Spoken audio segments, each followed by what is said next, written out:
Welcome back to my channel. जय श्री कृष्ण। महाभारत में अर्जुन की 4 पत्नियों का जिक्र मिलता है, द्रौपदी, उलूपी, चित्रांगदा और सुभद्रा।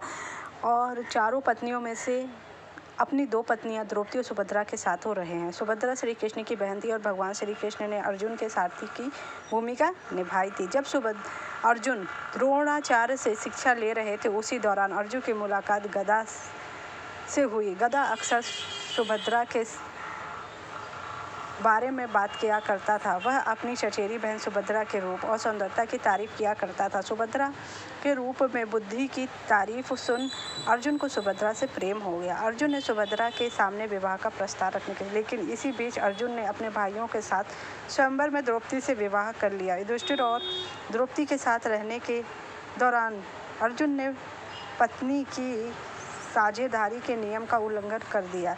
इसके बाद 12 साल की लंबी तीर्थ यात्रा पर जाना पड़ा। इस तीर्थ यात्रा के दौरान अर्जुन की मुलाकात नागराज कुमारी उलूपी से हुई। नाग कुमारी ने अर्जुन को धमकी दी कि अगर वह उससे विवाह नहीं करते हैं तो वह उसी अपने पास से जाने नहीं देगी। अर्जुन ने अपनी सहमति दे दी और उससे इरविन नाम की संतान हुई। इसके बाद अर्जुन मणिपुर की राजकुमारी चित्रांगदा के संपर्क में आए।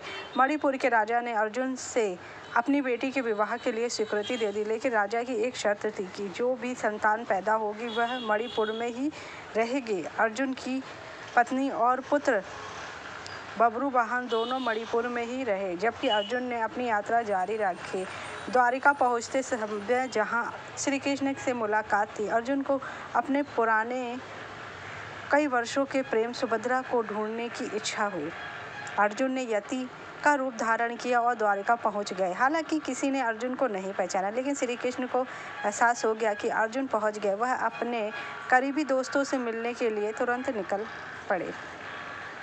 अर्जुन एक बरगद के पेड़ के नीचे ध्यानमग्न बैठे थे। तभी अर्जुन ने अपने दोस्त और गुरु श्री कृष्ण को अपनी तरफ आते देखा। इससे पहले कि श्री कृष्ण कुछ कह पाते, अर्जुन ने कहा, आप जानते हैं कि मेरे मन में क्या चल रहा है? क्या आप मेरी उनसे विवाह कराने में मदद नहीं करेंगे जिसमें मैं प्यार करता हूँ?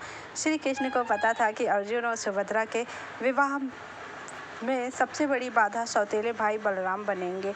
कौरवों के साथ अपनी दोस्ती को निभाते हुए बलराम चाहते हैं कि सुभद्रा का विवाह दुर्योधन के साथ हो जाए।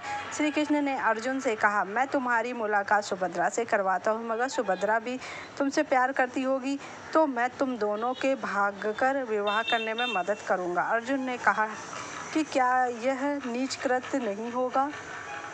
जो श्री कृष्ण ने जवाब दिया कि अगर सुभद्रा अपनी रजामंदी से विवाह करती है तो क्षत्रियों में अपनी दुल्हन का अपहरण करना स्वीकार माना जाता है। योजना बनाई गई कि अर्जुन याति के रूप में ही रहेंगे और श्री कृष्ण बलराम को उनसे मिलाने लाएंगे। बलराम ने अर्जुन को नहीं पहचाना और उसे एक सन्यासी समझकर तारीफ करने लगा। बलराम ने उसे अपने घर चलने का भी प्रस्ताव दिया। हालांकि अर्जुन ने यह कहकर इनकार कर दिया कि वह किसी मानव निवास में प्रवेश नहीं करने की प्रतिज्ञा कर ली है, वह केवल प्रकृति के आश्रम में रह सकते हैं। इस पर बलराम ने कहा कि आप हमारी बहन सुभद्रा के महल के नज़दीक के बाग बगीचों में रह सकते हैं। इस पर अर्जुन ने तुरंत हामी भर दी और सुभद्रा के बगीचे के एक पेड़ के नीचे अर्जुन रहने पहुंच गए। बलराम ने अर्जुन को नहीं पहचाना और उसे एक सन्यासी समझकर तारीफ करने लगा। बलराम ने उसे अपने घर चलने का भी प्रस्ताव दिया था।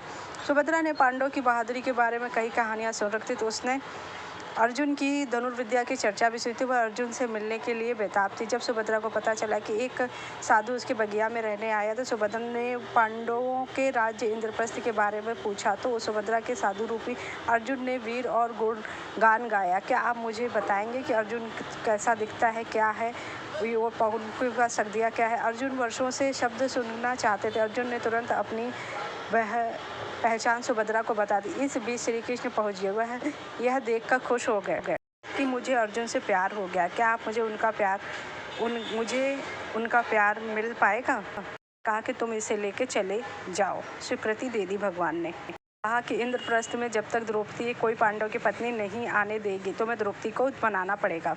ने द्रौपदी से मुलाकात की। वह साधारण वस्त्रों में पहुंची और बोली, सुभद्रा, मैं एक ग्वालिन हूँ, कृष्ण की सौतेली बहन। सुभद्रा के मन में श्री कृष्ण के लिए बहुत प्रेम था और उसने सहमति दे दी। अगर आपको मेरी जानकारी अच्छी लगी तो मेरे चैनल को लाइक कीजिए, सब्सक्राइब